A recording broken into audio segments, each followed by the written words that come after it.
ஆண்டவர் உங்களை நம்பி ஒரு சில விஷயங்கள் கொடுக்குறாருல, அந்த நம்பிக்கைக்கு பாத்திரமாக நீங்கள் இருக்கறச்சே அப்போ என்ன வரும்?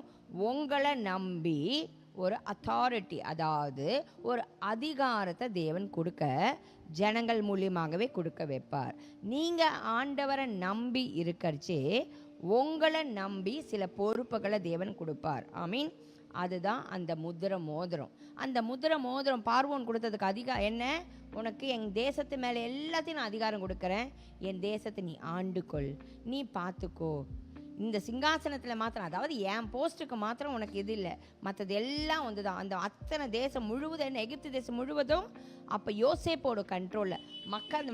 அக்கம் பக்கத்தில் இருக்கிறவங்க எல்லாருமே வந்து உதவி கேட்கும்போது அங்கே என்ன செய்யணும் என்ன செய்யக்கூடாது எல்லா தேவ சமூகத்தில் கேட்டிருந்த அந்த ஞானத்தை அவன் வெளிப்படுத்தச்சே அங்கே தேவநாமம் மகிமைப்பட்டது.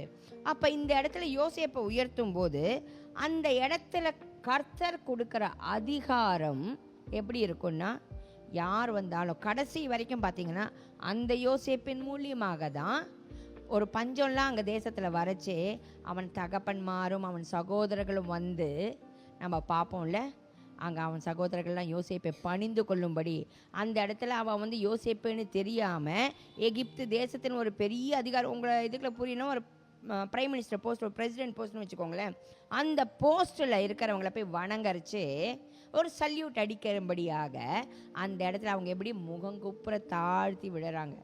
தரிசனம் நிறைவேறித்தா இல்லையா? ஆண்டவர் காமிச்ச சொப்பனம் நிறைவேறித்தா இல்லையா?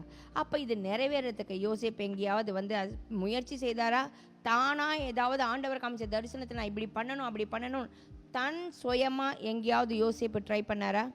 அப்போ ஆண்டவர் உங்களை குறித்து ஒரு தரிசனமோ ஒரு சொப்பனமோ ஒரு வாக்கு தத்துவமோ கொடுக்குறாருன்னா, you be still know and know that I am the Lord. நீங்களே, அதாவது நீங்கள் கர்த்தருடைய பாதத்தில் அமர்ந்து கொண்டு நானே தேவன் என்று அறிந்து கொள்ளுங்கள்னு சங்கீதம் 46:10 வரும். நம்ம வேலை கர்த்தருடைய பாதத்தில் அமர்ந்து கொண்டு அவரை துதிக்கணும், அவரை ஆராதிக்கணும், அவர் சித்தத்தை செய்யணும். அப்போ கர்த்தர் நம்மளை உயர்த்துவார் ஏற்ற நேரத்தில். ஆமீன். இந்த இடத்துல அந்த மோதிரம் என்னத்தை காமிக்குது? அதிகாரத்தை காமிக்குது. நான் தேவனை நம்பர்ச்சே, என்னை நம்பி தேவன் ஒரு பொறுப்பை தருவார்.